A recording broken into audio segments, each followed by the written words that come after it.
Hello everyone, how are you today? Owen Azuris here. We are playing some Siralim 3 this week. Last week I posted a thing about Siralim 3, and I'd actually recorded this whole episode, had voiceovers and everything, and I wish I could blame some really complex reason for why my sound didn't record, but I actually found out it was nothing more complicated than I accidentally hit the mute button and didn't realize it when I was recording stuff. So, we're going to play Siralim 3 this week, fully voiced over. And I'm going to go over some stuff. We had a couple of people ask questions about how unique the monsters are in Siralim 3. Go ahead and continue here. So we are going to look at the monsters up here. That's kind of why last week, when you saw my video, you're probably like, hey, why is he just pausing on some of these monsters? So if we go to something like Demigod, you can see, okay, that within the demigods, two demigods, they're the same sprites, just with slightly different shades of color. So palette swaps, basically. You can see that same thing with Devil. So all different monsters have their own unique art, but there are palette swaps within each of those classes. So we got Demigod here. What makes the monsters unique is, if you look in the bottom right, you see an Anomaly, you see Equilibrium, is their special trait. So Anomaly here for Demigod, and usually within like these classes here, like Demigods, most of them have an ability that kind of works together or does almost the same thing. Let's see what they do. When an enemy takes damage, all other enemies' health is reduced by the same amount. In addition, enemies take 80% less damage. This creature's attacks deal additional damage equal to 15% of the total damage the target has received. Okay, so these kind of, I guess, would synergize with each other. And that's another thing. A lot of times, the end game of this is kind of finding monsters and getting your party to perfectly synergize with each other. The party I used to get through the game, that's my main party, it kind of just brute force as a completely physical attack group, and it kind of worked on getting pre-attacks.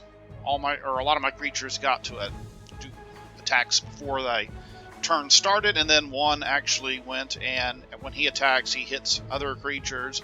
So it was just a physical party, and then I went, now I'm kind of making some other parties here. I have this Lich party. So you can see I have 3 different palette swaps of Liches. Let's look at my creatures here. So we got the Lich Hellcaster here, and his attack, or his trait, is Necronomicon. This creature deals or casts death spells 2 additional times at no additional mana cost, but they're cast as though he has 50% less intelligence. And then this one lets all my creatures cast Murder of Crows, which is probably my favorite spell in the game now. I'll show it off here in a moment, for 0 mana. So all these creatures are going to be able to cast that spell for 0 mana. And this one, your creatures cast death spells as if they had 100% more intelligence, so Murder of Crows, guess what? It's a death spell. And now, basically, they're getting almost like double their intelligence on that spell, and that's a stat that Murder of Crows looks at to see how much damage it deals. And then this one, I just had to do that to put another Lich in the party. And here we got my Apostle of Water. At the start of your creature's turn, it increases your creature's intelligence by 30% and then loses its turn. So he never actually gets to attack. He just goes and boosts all my creatures' intelligence by 30%, and then his turn's over. He's also the only life creature I have in here because he synergizes with all these creatures that are going to be casting Murder of Crows. And finally, I got this guy.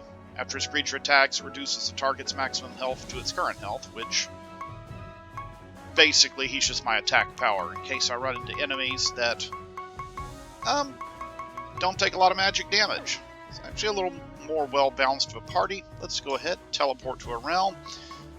Now, one thing that is slightly annoying, I guess, is... First, let's look at my party and see. So you see, if I go to creatures, let's see, he is level 57, but I got a level 91. And so, unfortunately, because he's in my party, even if you take your creatures out of your party, they still gain experience, which is nice. But if you want to get all your creatures about the same level, you have to basically summon them all at the same time, from what I have found. Which sometimes isn't as nice, because now I have like this level 91, this level 78, It's level 86, but my others are 57, so I have to usually go to dungeons that are about, for them, actually I should be able to handle maybe level 64, but I'll find 42% fewer rare items and 42% fewer resources in this realm. But let's go ahead and go and see what happens. So I have to donate wood, collect wood, and give it to the explorers that live in the tents in this realm. Okay.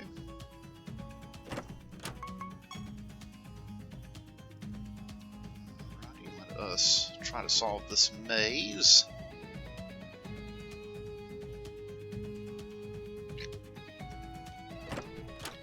Chaos Crippler, more damage to Chaos. Nice. Not a lot of options of where I'm going. Okay, oh, there's a blessed monster up there. I forget what blessed does. So, enemies start with 5 buffs. That is not good. So my Lich Shadowcaster, so Murder of Crows will randomly attack enemies, random enemies take a moderate amount of damage continuously. After each enemy takes damage, the spell has a 35% chance to end. So it basically hits a random enemy and then keeps doing it with a 35% chance. So sometimes you just hit them once, and sometimes you get lots and lots of hits off on them. So let's go ahead and...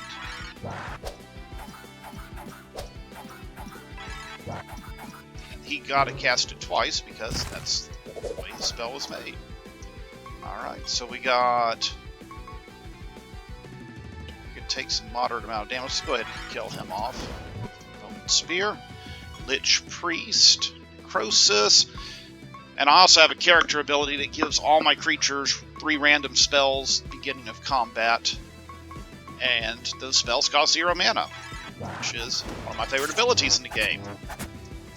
Because it has saved me in a lot of boss battles. Okay. Enemies take massive amounts of damage or are inflicted by weak or vulnerable. Nice. Of course, he's the one to cast stuff multiple times.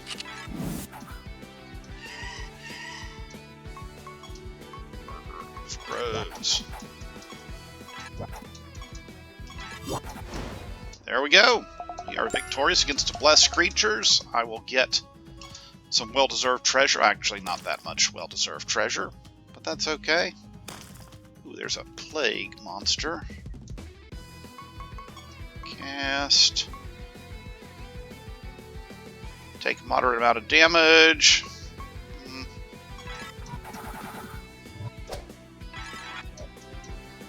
Debuffs removed and buffs removed. Okay. Lich Priest. Lich Hellcaster.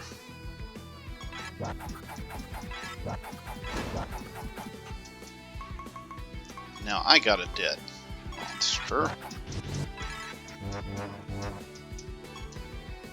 Process. Take everybody out there. Lich Priest. There we go. Nice to have 3 basic spells being cast, even if they are at less intelligence. Actually, a treasure chest. Nice. Just a mirage. Monsters. They got the jump on me.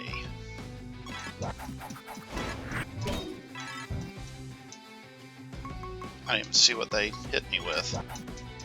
Hopefully it's not too bad. Hellcaster, Murder of Crows. So he's the one that gets multiple attacks. Pit Lord, I actually need to attack with him. And you can see my guy, the life guy, goes and casts a spell and makes all my creatures have more intelligence, which makes this even more powerful. So as the game combat progresses, you guys are going to become even better at casting spells. So I have yet to find any of these tents where I can go and give wood.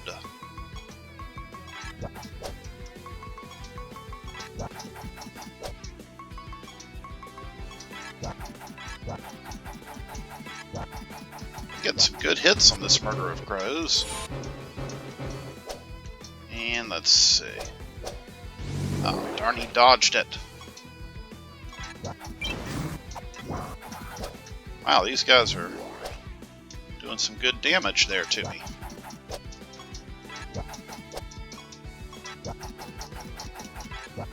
They are sure taking this damage like a boss.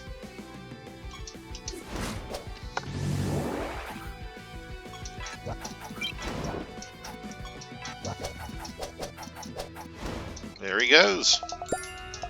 Nice.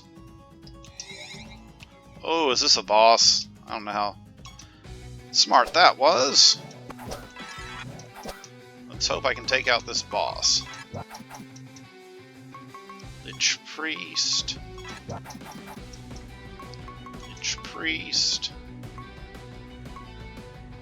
Knight Sword. Okay, I like that Knight Sword.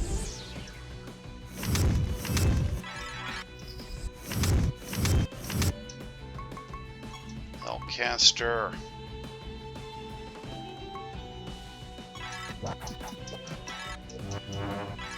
Curse, no. Okay, take him out. Good, he was the boss.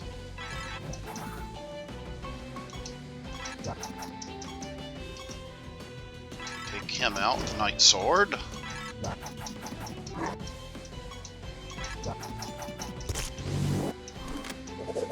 Uh-oh.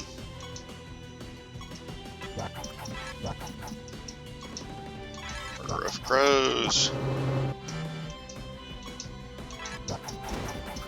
Okay, Murder of Crows has taken them out. There we go. Took out the boss. And not that great of stuff. So I still have not found anyone living in a tent.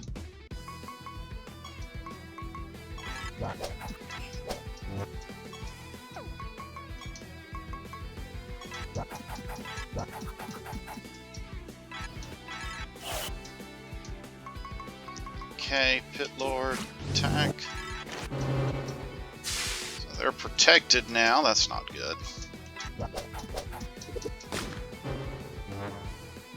And I really don't have a way of gaining hit points to this party unless I get a really lucky spells. Hellcaster. Blight and Leech. Target takes a massive amount of damage. Let's do that.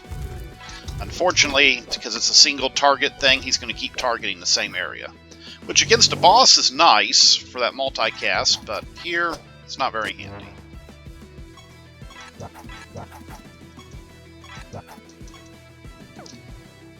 Oh, I need actual mana for Finger of Death, okay.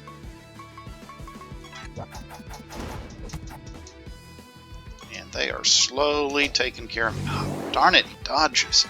Wish my Pit Lord was a little better at casting, or hitting.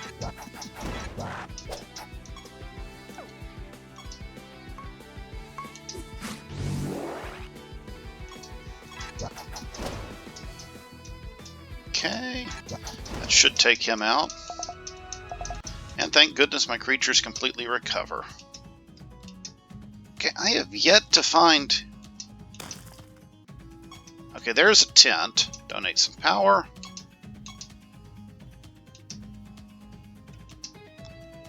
Receive the following loot. Nice.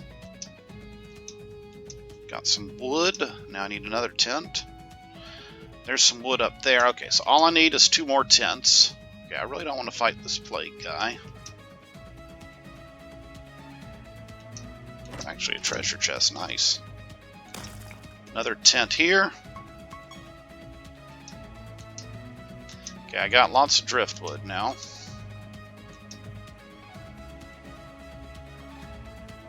Oh dear. Thorns. 50% of damage taken is reflected up to 100% of the enemy's current health. Well, that is not good.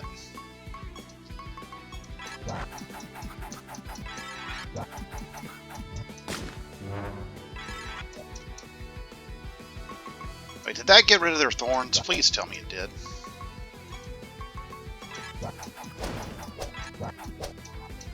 Oh my god, they're reviving themselves. No.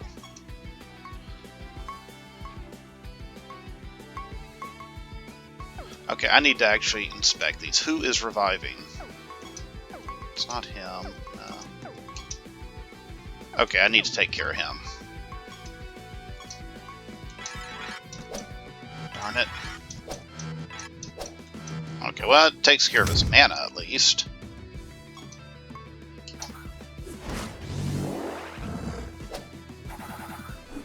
Yeah, this party's going to kill me, because they are going to take out...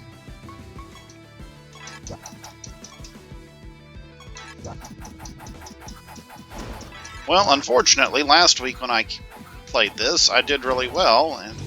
Okay, well... Yeah, because one of my party members can't even act, so... Cast Flesh Offering.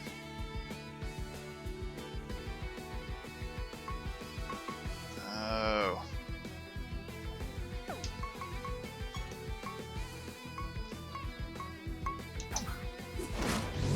Okay. Target takes large amount of... No.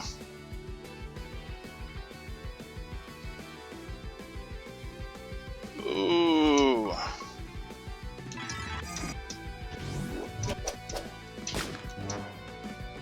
Maybe this will work. I'm not sure. No. That stupid Thorns took me out. Well, if you want to see a better playthrough of my party, then just watch last week's episode where called Meet the Liches, where it doesn't have any voiceovers, but I actually win the thing. Hate to do that and end on a sour note, but hey, hopefully that answered some questions about the traits. Let's see if I can fight somebody. Let's fight. Ooh, I like that guy on the bottom right. I haven't seen those. And apparently they get to keep attacking me. That's cool. Yep, don't let me attack at all.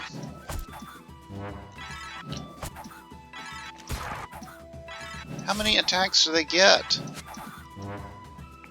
Okay, I finally get a chance to go.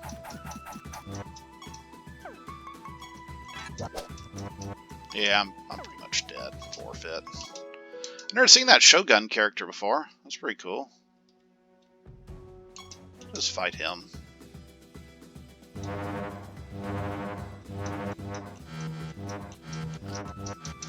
Yeah, of course, they get all their things. But all my party abilities never actually go into effect on these. Oh my god, I hate having to wait for all these. Yeah, I get it. I'm getting every status effect. See how quickly I can hit the A button. Oh my god. And that wasn't fair. I accidentally hit A without even...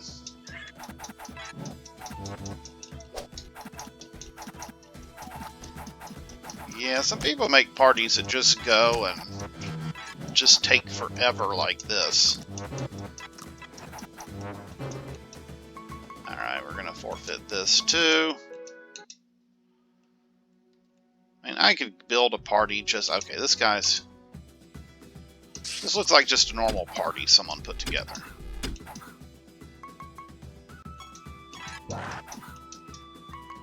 Except Murder of Crows doesn't seem to do much here.